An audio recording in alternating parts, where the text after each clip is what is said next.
हाल ही में रिलीज हुई एक बेहतरीन कॉमेडी फिल्म हाउसफुल 5 की स्टोरी के बारे में।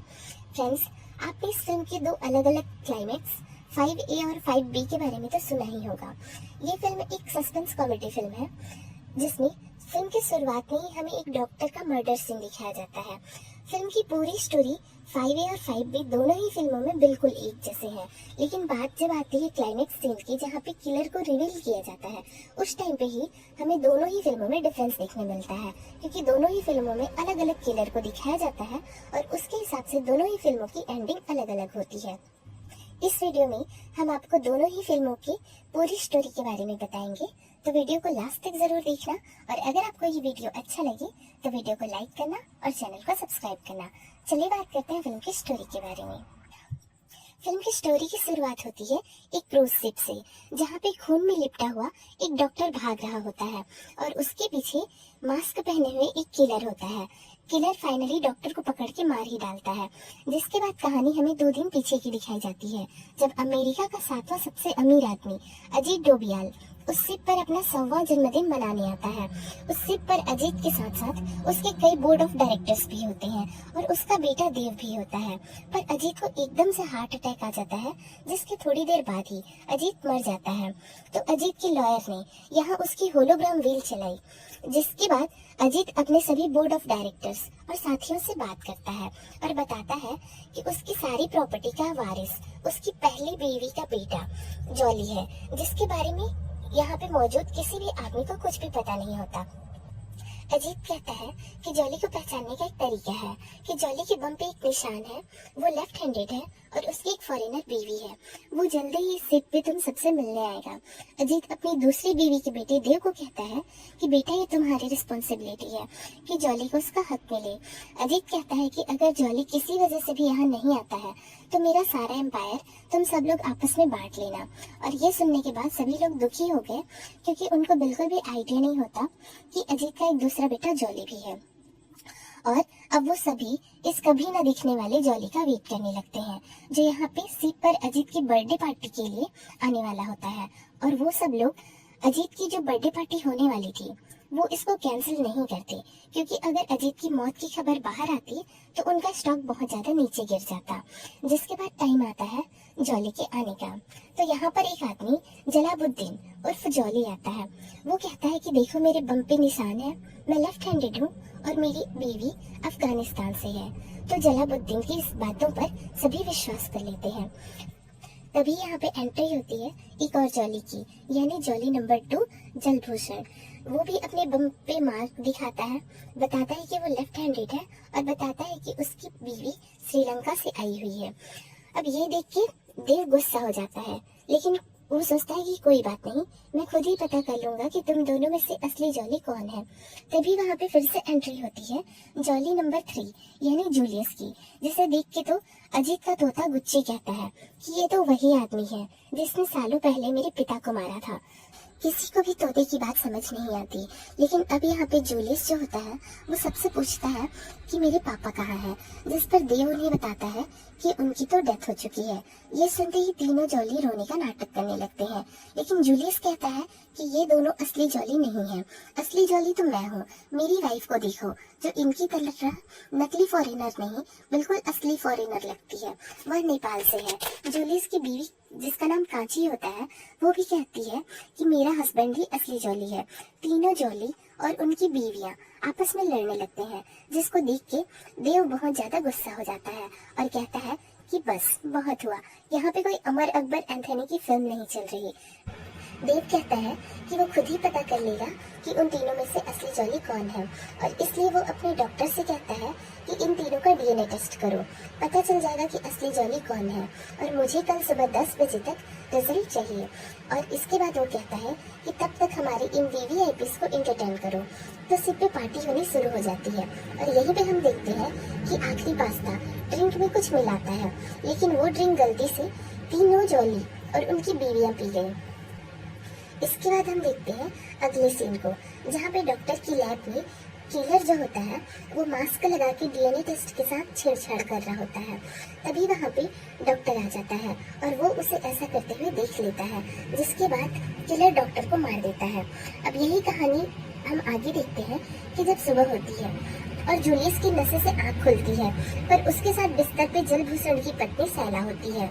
जूलियस उसे देख के चौंक जाता है, लेकिन उस ड्रिंक की वजह से उन दोनों को कुछ भी याद नहीं होता। जिसके बाद जूलियस जलभूषण के कमरे में जाता है तो वहाँ पे वो जलालुद्दीन की बीवी ज़ारा के साथ सोया हुआ होता है। जलालुद्दीन जो होता है वो सो रहा होता है आखिरी पास्ता के साथ, और उनमें से किसी को भी पिछली रात का कुछ भी याद नहीं होता है। और ऊपर से जूलियस की बीवी कांची वो किसी को भी नहीं दिख रही होती है, जिसे देख के जूलियस से ज्यादा चिंता जलालुद्दीन को होती है। वो कांची को कॉल करने के लिए जेब से अपना फोन निकालता है, लेकिन उसकी फोन की जगह उसकी जेब से उस डॉक्टर का फोन निकलता है, जिसमें देव का कॉल आ रहा होता है। वो डॉक्टर को अपने पास बुला रहा होता है डीएनए टेस्ट की रिपोर्ट के लिए। तो यहाँ पे जूलियस के पास से एक गन निकलती है और जलभूषण के पैर में एक जूता अलग और एक जूता अलग होता है। अब सब लोग याद करने लगते हैं कि लास्ट नाइट को उनके साथ ऐसा क्या हुआ था, और यहीं पे उन्हें कांची का फोन मिलता है, पर इस फोन के साथ एक कटी हुई उंगली भी होती है, जिसे देखते ही सब लोग डर जाते हैं। सब लोग कांची को ढूंढते हुए किचन में आते हैं। यहाँ पे वो देखते हैं मरे हुए तोते गुच्ची को, जिसे देख के आखिरी पास्ता तीनों जॉलिस से कहता है कि कल तुम तीनों यही थे ना जब मैं और बटुक आपस में लड़ रहे थे। अब ये बात सुन के जूलियस को लास्ट नाइट की कुछ बातें याद आती हैं कि किचन में आखिरी पास्ता और बटुक लड़ रहे होते हैं। तभी जूलियस उन दोनों की लड़ाई सुलझाने की कोशिश करता है, लेकिन उसी टाइम पे तोता गुच्ची उस पर हमला कर देता है। वो कहता है कि उसके पापा का बदला लेने का यही मौका है, और इन्हीं सब भसड़ में आखिरी पास्ता बेहोश हो गया। जूलियस बटुक की गन लेके उसे फ्रिज में डाल देता है, और तोता जूलियस पर हमला करने की कोशिश कर रहा था। तो तीनों जॉलिस उसे पकड़ने लगते हैं। जलालुद्दीन यहाँ पे एक वैक्यूम क्लीनर उठा लेता है, जिसे देख के जूलियस को याद आता है कि सालों पहले मैंने इसके बाप को इसी वैक्यूम क्लीनर से मारा था। इसी का बदला लेने के लिए ये गुच्ची आया है। जूलियस जलालुद्दीन से वैक्यूम खींचता है कि नहीं, मैं ये गलती दोबारा नहीं करना चाहता, पर जलभूषण जैसे किसी भी सिचुएशन में सो जाने की बीमारी होती है, वो सो जाता है और उसका हाथ लगने से वैक्यूम क्लीनर ऑन हो जाता है, जिससे तोता गुच्ची अपने बाप की तरह ही जूलियस के हाथ से एक बार फिर से मर जाता है और वैक्यूम क्लीनर के अंदर चले जाता है। अब पास्ता बटुक पर आरोप लगा रहा था कि पक्का उसी ने मेरे तोते को मारा होगा। तभी इन्हें याद आता है कि बटुक तो फ्रिज में है। वो जल्दी से बटुक को फ्रिज से बाहर निकालते हैं, जिसके बाद वहाँ पे उन्हें कांची का बैग भी मिलता है। इस बैग में कई अजीब सामानों के साथ एक लकी ड्रॉ की चाबी भी होती है, जिसे देख के जलालुद्दीन को याद आता है कि मैंने यहाँ पे लकी ड्रॉ पे खड़ी एक बाइक चलाई थी और उसी बाइक पर मेरे साथ कांची बैठी थी। सब लोग उस बाइक के टायर मार्क्स का पीछा करते हैं और वहाँ पे वो पहुँचते हैं कांची के पास, जो कि एक दीवार में फंसी हुई होती है। जलालुद्दीन जाके कांची को दीवार से बाहर निकालता है। जूलियस जलालुद्दीन पर गुस्सा हो रहा होता है कि तू अपनी बीवी से ज्यादा मेरी बीवी कांची के पीछे क्यों पड़ा है। तभी वहाँ पे देव आता है, जो कहता है कि तुम सभी जूलियस की सच्चाई अब बाहर आ जाएगी। पर वो फिर से डॉक्टर को फोन करता है और डॉक्टर का फोन जलालुद्दीन के पास होता है। सब लोग जलालुद्दीन के पास डॉक्टर का फोन और कटी हुई उंगली देख के शॉक्ड हो जाते हैं, लेकिन तभी इसी टाइम पर ही उन सबके सामने डॉक्टर की बॉडी आके गिरती है और यह कटी हुई उंगली डॉक्टर की ही होती है, जिसे देख के सभी जॉली सोचने लगते हैं कि कहीं उन लोगों ने ही रात में नशे में तो डॉक्टर को नहीं मार डाला। तो देव तीनों जॉलीज और उनकी वाइफ्स को सिप की जेल में बंद करवा देता है और यहाँ जेल में सभी जॉलीज आपस में लड़ने लगते हैं। तभी यहाँ हमारे सामने आता है कि जूलियस एक प्राइवेट डिटेक्टिव है, जिसे अजीत ने ही हायर किया होता है असली जॉली को ढूंढने के लिए, और इसीलिए असली जॉली को ढूंढने के लिए जूलियस खुद ही एक नकली जॉली बन जाता है और इसी के लिए वो एक फॉरेनर लड़की यानी कांची को इस प्लान में शामिल करता है। पर कांची जो होती है वो निकलती है जलालुद्दीन की गर्लफ्रेंड, और इसलिए उसने जलालुद्दीन को सब कुछ बता दिया होता है और इसलिए जलालुद्दीन भी अपने बम पे मार्क लगाकर अपना प्लान बनाता है और एक दूसरी लड़की ज़ारा को अपने प्लान में शामिल करके उसे अपनी वाइफ बना के ले आता है। पर ज़ारा जो होती है वो जलभूषण की गर्लफ्रेंड होती है और इसलिए उसने अपने बॉयफ्रेंड जलभूषण को सारी बात बता दी होती है। अब जलभूषण भी अपना एक प्लान बनाता है और एक लड़की शशिकला को इसी तरह अपने प्लान में शामिल करके खुद ही जॉली बन के आ जाता है। तो यहाँ पे हमें ये पता चलता है कि इन तीनों में से कोई भी असली जॉली नहीं है। तो देव जो होता है वो यहाँ पे पुलिस बुलाता है। इसके बाद हम देखते हैं लंदन का सीन, जहाँ पे दो पुलिस ऑफिसर्स भेड़ू और बाबा यानी संजय दत्त और जैकी श्रॉफ दोनों पागलों की तरह कुछ क्रिमिनल्स का पीछा कर रहे होते हैं। इतना बवाल मचाने की वजह से लंदन पुलिस ने उन्हें सस्पेंड कर दिया होता है और वो दोनों ये पूछते हैं कि हमें किसने सस्पेंड किया। तो यहाँ पे इन दोनों को ये पता चलता है कि इन दोनों को इनके head दुगड़ू played by Nana Patekar उन्होंने सस्पेंड किया होता है, जो कि एक बहुत ही हाई क्लास ऑफिसर होते हैं। बाबा और भिड़ू दोनों की हिम्मत भी नहीं होती कि वो दोनों उनसे जाके बात कर सके। तभी बाबा को उनकी एक्स वाइफ यानी माया का फोन आता है, जो उन्हें डॉक्टर के मर्डर के बारे में बताती है और कहती है कि तुम यहाँ आकर इस केस को इन्वेस्टिगेशन करो। बाबा और भेड़ू तो सस्पेंड हो चुके थे, लेकिन उन्हें ये मौका परफेक्ट लगता है कि वो इस केस को सॉल्व करके अपनी नौकरी दोबारा पालेंगे। और वैसे भी इस सिप में किसी को पता भी नहीं होता कि वो सस्पेंड है या क्या है। अब इसके बाद हम देखते हैं सिप का सीन, जहाँ पे तीनों ही जॉलीज को पता होता है कि पुलिस के आते ही सबसे पहले हमारा डीएनए टेस्ट होगा। तो सबसे पहले हमें अपने डीएनए सैंपल्स को डिस्ट्रॉय करना होगा और अजीत की बॉडी को भी पानी में फेंकना होगा। तो वो लोग किसी तरह से सोते हुए बटुक पटेल की जेब से चाबी ले लेते हैं और जेल खोल के तीनों ही अजीत की बॉडी फेंकने जाते हैं और तीनों जॉलीज की बीवियां लैब में डीएनए सैंपल डिस्ट्रॉय करने जाती हैं। तीनों जॉलीज अजीत की बॉडी को एक कारपेट में लपेट के आगे बढ़ते हैं, पर तभी वहाँ पे उन्हें लॉयर लूसी देख लेती है, जिसके बाद वो तीनों ही अजीत की बॉडी को छुपाने की कोशिश करते हैं। पर इसी चक्कर में अजीत की बॉडी एक ट्रॉली पर लुढ़कने लगती है। लुढ़कते हुए वो सीट के बीच में लोगों के पास पहुंच जाती है। अब तक यहाँ पे पार्टी में आए हुए किसी भी आदमी को ये पता नहीं होता कि अजीत मर चुका है और इसीलिए वो सभी उसकी पार्टी में आ जाते हैं। तो इसीलिए हम देखते हैं कि तीनों जॉलीज मिलकर इस तरह से एक्ट करते हैं कि अजीत जिंदा है। जिसके बाद हम देखते हैं लैब का सीन, जहाँ पे तीनों जॉलीज की वाइफ्स डीएनए सैंपल फेंकते नजर आती हैं। तभी वहाँ पे अजीत का एक बोर्ड ऑफ डायरेक्टर बेदी आ जाता है, जिसे देख के जॉलीज की पत्नियां छुप जाती हैं। उन्हें छुपते छुपते बेदी का वीडियो भी रिकॉर्ड करने लगते हैं, जो कि खुद ही डॉक्टर की बॉडी के साथ छेड़छाड़ कर रहा था। बेदी यहाँ पे अपने फिंगरप्रिंट्स मिटाने आया था और वो अपने फिंगरप्रिंट्स मिटा के चला जाता है। जिसके बाद तीनों जॉलीज की बीवियां जॉलीज को बेदी के बारे में बता देती है कि बेदी ही किलर है और इसीलिए वो डॉक्टर की बॉडी से अपने फिंगरप्रिंट्स मिटा रहा था। जिसके बाद तीनों जॉलीज अपनी वाइफ से कहते हैं कि ठीक है तुम लोग जाओ, हम अजीत की बॉडी को ठिकाने लगा कर आते हैं। जिसके बाद हम यहाँ पे ये भी देखते हैं कि इसी टाइम पे कोई बेदी को भी मार देता है और उसकी बॉडी भी वहीं पे आ जाती है जहाँ पे अजीत की बॉडी होती है। अब जैसे ही तीनों जॉलीज अजीत की बॉडी को फेंकने के लिए उठाते हैं, वो गलती से बेदी की बॉडी को उठा लेते हैं और वो तीनों बेदी की डेड बॉडी को अजीत की बॉडी समझ के ले जाने लगते हैं। तभी यहाँ पे हम देखते हैं एंट्री होती है पुलिस ऑफिसर्स बाबा और भेड़ू की, जिसे देखते ही तीनों जॉलीज बहुत ज्यादा डर जाते हैं और वो डर के कहने लगते हैं कि उन्होंने अजीत को नहीं मारा, किलर तो बेदी है।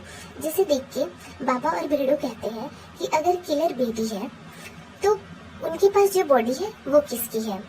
अब इसके बाद जैसे ही तीनों जॉलीज देखते हैं कि अजीत की जगह बेदी की बॉडी होती है, तो बहुत ज्यादा चौंक जाते हैं और वो कहते हैं कि सर हमें नहीं पता कि इसे किसने मारा। जिसके बाद बाबा और भेड़ू तीनों ही जॉलीज से पूछताछ करते हैं और इसके साथ ही वो पूरी सीट पे अपनी इन्वेस्टिगेशन भी करते हैं। तभी यहाँ पे भेड़ों को किलर के खिलाफ सबूत मिलता है और वो सबको बुला के कहते हैं कि हमें किलर का पता चल चुका है। भेड़ों बताता है कि डॉक्टर की उंगली उसकी मौत से पहले काटी गई थी और यहीं पे हमें पता चलता है कि डॉक्टर की उंगली गलती से चाकू घुमाते हुए जलालुद्दीन के हाथ से कट गई थी, पर उसने डॉक्टर का मर्डर नहीं किया, बल्कि जब उंगली कटने के बाद डॉक्टर अपनी लैब की तरफ भागता है तब वहाँ पे डॉक्टर को किसी ने पीनट्स खिलाए जिससे उसे एलर्जी थी और यह किलर उन तीनों जॉलीज में से कोई भी नहीं था। बाबा और भेड़ू आगे बताते हैं कि असली किलर देव है, क्योंकि उन्हें बेदी के कमरे में देव की सिगरेट मिली थी। डॉक्टर की बॉडी के पास देव का पेन भी मिला था और देव के जूतों में एक चिप का आधा हिस्सा मिला, जिसका बाकी आधा हिस्सा सीसीटीवी रूम में था। इसका मतलब देव ने ये सब करके सीसीटीवी फुटेज भी डिलीट की थी, जिसको सुन के देव कहता है कि मैं खूनी नहीं हूँ। और वो कहता है कि मुझे डॉक्टर को मारने से क्या फायदा, डॉक्टर तो वैसे भी तीनों जॉलिस को नकली साबित करने वाला था, जिसके बाद तो सब कुछ मुझे ही मिलना था। पर इसके बाद भी बाबा और भेड़ू देव की नहीं सुनते और उसे जेल में डाल देते हैं, जिसके बाद सीन शिफ्ट होता है जूलियस पर। उसे सीट पर घूमते हुए डॉक्टर के खून के छींटों के पास एक ब्रेसलेट का टुकड़ा दिखता है। मतलब ये टुकड़ा उसी किलर का होगा जिसने डॉक्टर को मारा। जूलियस उन सभी लोगों के हाथों का ब्रेसलेट चेक करना शुरू कर देता है और यहीं से उसके सामने आता है कि किलर इस शिप का कैप्टन है। जूलियस जाकर शिप के कैप्टन का रूम चेक करता है तो उसे यहाँ पे खून में लिपटी हुई एक शर्ट मिलती है। जूलियस ये सारी बातें भेड़ो और बाबा को बताता है, जिन्होंने जाकर कैप्टन को पकड़ लिया। तभी यहाँ पे इस शिप की सारी लाइट्स ऑफ हो जाती है और इसी बीच किलर शिप के कैप्टन को भी मार देता है। तभी यहाँ पे एंट्री होती है बाबा और भेड़ों के सीनियर ऑफिसर दगड़ू की, जो यहाँ पे बताते हैं कि किलर ने डॉक्टर पे बार बार चाकू से वार किया था, जिसकी वजह से शिप पर खून के छींटे हैं। पर जब ये सब हो रहा था तो शिप का कैप्टन भी वही था और उसने किलर को डॉक्टर को मारते हुए भी देख लिया था, जिसकी वजह से खून के कुछ छींटे उसकी शर्ट पे भी चले जाते हैं। पर कैप्टन किलर नहीं है। दगड़ू देव को जेल से बाहर निकालकर बाबा और भेड़ों को जेल में डाल देता है। वह अजीत की बॉडी के साथ 2 सूटकेस सबके सामने लाता है। दगड़ू सबको कुछ पेपर्स देता है जिसमें वहाँ पे मौजूद सभी लोगों के काले चिट्ठे होते हैं कि माया को गैबलिंग करने की वजह से अरबों का कर्ज होता है। पास्ता के बासी मोमोज खा के 150 लोगों को फूड पॉइजनिंग हो गई थी, तो वहीं बटुक ने दवाई की जगह अपनी दादी को चूहे मारने की दवाई खिला दी थी। देव के ऊपर 16 साल की उम्र में हिट एंड रन का एक केस होता है। ये सारी चीजें दिखाकर दगड़ू सबसे कहता है कि देखो एक बात तो तय है कि मैं तुम सबको जेल भेजूंगा, लेकिन उससे पहले यहाँ पे मैं सबके सामने किलर का चेहरा लाऊंगा जो कि सूटकेस में है। दगड़ू शिप को यहीं पे रुकवा देता है और वो कहता है कि मैं कल सुबह तुम सबके सामने किलर का चेहरा रिवील करूंगा। दगड़ू सबको फुगड़ी नाम की गेम खिलवा के सोने चला जाता है। दगड़ू की जाते ही जूलियस सबसे कहता है कि देखो ये ऑफिसर दगड़ू हम सबको ये जेल भेजने वाला है, तो जो भी किलर है मैं उससे रिक्वेस्ट करता हूँ कि प्लीज सबसे पहले इस दगड़ू को मार दो, जिसकी वजह से हम सभी बच जाएंगे। पर जूलियस का ये आइडिया किसी को भी पसंद नहीं आता। पर जूलियस कहता है कि देखो यही एक रास्ता है हम सबके बचने का। जिसके बाद सीन शिफ्ट होता है किलर पे। यहाँ पे हम देखते हैं कि किलर जाकर दगड़ू को मार देता है और दगड़ू का सूटकेस खोल के देखता है, लेकिन उस सूटकेस में कुछ भी नहीं होता। उसमें सिर्फ एक शीशा होता है जिसमें चेहरा दिख रहा होता है किलर का, और किलर यहाँ पे होता है देव। तभी वहाँ पे पीछे से दगड़ू आ जाता है और वो कहता है कि मुझे पता था तुम मुझे मारने आओगे। और यही सामने आता है कि दगड़ू ने ही जूलियस से कहा था कि वो सबके सामने उसे मारने की बात रखे। देव कहता है कि देखो मैं किलर नहीं हूँ, जब शिप का कैप्टन मरा तब तो मैं जेल में था। और यही एक और किलर आकर देव पे हमला कर देता है, जिसके बाद देव मरते मरते कहता है कि देखा मैंने बोला था ना कि मैं किलर नहीं हूँ। जिसके बाद जूलियस इस दूसरे किलर को पकड़ने के लिए उसकी तरफ भागता है, जो जूलियस पर भी गोली चलाता है। तभी यहाँ पे एंट्री हो जाती है बाबा और भेड़ों की। उन्हें भी दगड़ू ने बस दिखावे के लिए ही जेल में बंद किया था ताकि असली किलर बाहर आए। भेड़ों और बाबा किलर से लड़ते हैं, जिसके साथ साथ देव भी वापस उठ खड़ा होता है और वो दगड़ू की पीठ पे पीछे से वार करता है। पर दगड़ू बहुत ही ज्यादा एक्सपीरियंस्ड होता है, इसलिए वो उसे रोक लेता है और कहता है कि बाबा और भेड़ों ने तेरे खिलाफ बिल्कुल सही सबूत इकट्ठा किए थे। बस जब शिप का कैप्टन का खून हुआ तब मैं समझ गया कि तू तो जेल में है, इसलिए यहाँ पे 2 किलर्स हैं। और तभी यहाँ पे बाबा और भेड़ों भी दूसरे किलर को पकड़ लेते हैं, जो कि कोई और नहीं बल्कि जलभूषण होता है। देव और जलभूषण ने शुरू में ही एक डील कर ली होती है कि वो दोनों एक दूसरे का साथ देंगे और अजीत की सारी प्रॉपर्टी यानी 69 बिलियन पाउंड्स आपस में 50-50 बांट लेंगे। जिसकी वजह से देव जलभूषण का डीएनए सैंपल लैब में जाके बदल रहा था और यहीं पे उसे डॉक्टर देख लेता है, जिसकी वजह से देव को डॉक्टर को मारना पड़ा। डॉक्टर को देव ने मारा है ये बात लैब में जाके जब बेदी डॉक्टर की बॉडी चेक कर रहा होता है तब उसे पता चल जाती है। जिसके बाद बेदी जाके देव को धमकी देता है और इसलिए देव ने उसे भी मार दिया। तीसरा इंसान यानी शिप का कैप्टन, उसने छुप के डॉक्टर का मर्डर होते हुए देख लिया था, जिसके बाद उसे पता होता है कि देव ही किलर है और इसलिए वो भी देव को ब्लैकमेल करने की कोशिश कर रहा था। इसलिए जलभूषण ने देव के जेल में बंद रहते हुए शिप के कैप्टन को मार दिया ताकि शक देव के ऊपर से हट जाए। अब इसके बाद हम देखते हैं कि पूरी मर्डर मिस्ट्री सॉल्व होने के बाद सब लोग आपस में बहुत ज्यादा लड़ने लगते हैं कि आखिर असली जॉली कौन है और अजीत की सारी प्रॉपर्टी आखिर किसे मिलने वाली है। और इनके आपस में झगड़े के टाइम पे ही बहुत सारे फनी सीन्स क्रिएट होते हैं, सब लोग एक दूसरे को मारने लगते हैं। तभी यहाँ पे इन सबको आके बचाता है असली जॉली यानी जलाल, जो कि होते हैं बॉबी देओल, जो कहते हैं कि मैं असली जॉली हूँ और मेरे पापा अजीत की 69 बिलियन की प्रॉपर्टी जो है वो मुझे चाहिए भी नहीं, क्योंकि मैं तो ऑलरेडी 169 बिलियन पाउंड्स का मालिक हूँ। ये सारे पैसे तुम सभी आपस में बांट लो। और ये सुनते ही सारे लोग खुश हो जाते हैं। मूवी के लास्ट में बाबा और भेड़ों को भी उनकी नौकरी वापस मिल जाती है। देव और जलभूषण को जेल भेज दिया जाता है और बाकी सारे लोगों को अजीत की प्रॉपर्टी के हिस्से मिल जाते हैं, जिसके बाद सभी लोग अब बहुत ज्यादा खुश होते हैं क्योंकि सबके पास अब पैसा होता है। और जलभूषण की जो गर्लफ्रेंड जारा होती है वो तो असली जॉली यानी जलाल से शादी करके माला माल हो जाती है। तो ये थी फ्रेंड्स फिल्म हाउसफुल 5A की पूरी स्टोरी। बात करते हैं हाउसफुल 5B की स्टोरी के बारे में। तो हाउसफुल 5B की पूरी स्टोरी बिल्कुल 5A की जैसी ही है। डिफरेंस सिर्फ तब आता है जब किलर का फेस रिवील होता है, जहाँ पे 5A में हमने देखा था कि किलर देव और जलभूषण होते हैं, लेकिन यहाँ पे जब किलर ऑफिसर दगड़ों को मारने के बाद सूटकेस के मिरर में अपना चेहरा दिखता है, तब यहाँ पे हमें माया का फेस दिखता है, यानी कि माया किलर होती है। और दूसरे किलर के पकड़े जाने के बाद जब ऑफिसर दगड़ू पूरी स्टोरी एक्सप्लेन करते हैं, तब वो बताते हैं कि किस तरह से शुरू में ही माया और जलभूषण के बीच डील हो गई होती है कि वो दोनों एक दूसरे का साथ देंगे और बाबा रंजीत की पूरी प्रॉपर्टी वो दोनों आपस में 50-50 बांटेंगे। लेकिन लैब में जब माया DNA सैंपल चेंज करने गई होती है, तभी वहाँ पे डॉक्टर आ जाता है और इसलिए माया को उसको मारना पड़ता है, जिसके बाद माया डॉक्टर के मर्डर में पूरी तरह से देव को फ्रेम कर देती है। वो वहाँ पे देव का पेन छोड़ देती है, बेबी के रूम में देव का सिगरेट छोड़ देती है और देव के जूतों पे वो चिप का टुकड़ा चिपका देती है। जिसके बाद माया बाबा और भेड़ों को कॉल करके बुलाती है, क्योंकि उसे पता था कि अगर वो बाबा और भेड़ों को कॉल करके बुलाएगी तो वो दोनों सब पे डाउट करेंगे पर माया पे डाउट कभी नहीं करेंगे। तो ये थी फ्रेंड्स फिल्म 5B की पूरी स्टोरी। आपको फिल्म हाउसफुल 5 की स्टोरी कैसी लगी कमेंट में जरूर बताना। इसके साथ ही इस फिल्म को देखने के बाद से ही मेरे मन में एक डाउट तो ये रह गया कि जब स्टार्टिंग में ही पापा रंजीत ये बताते हैं कि उनका बेटा जो जॉली है वो ऑलरेडी एक फॉरेनर लड़के से मैरिड है, और इसमें हमें ये भी दिखाया जाता है कि जितने भी नकली जॉलीज आते हैं वो अपने साथ एक फॉरेनर लड़की को ऐसे उनकी वाइफ लेकर आते हैं। लेकिन जब असली जॉली यानी जलाल बॉबी देओल की एंट्री होती है, तब उनके साथ उनकी किसी फॉरेनर वाइफ को नहीं दिखाया जाता।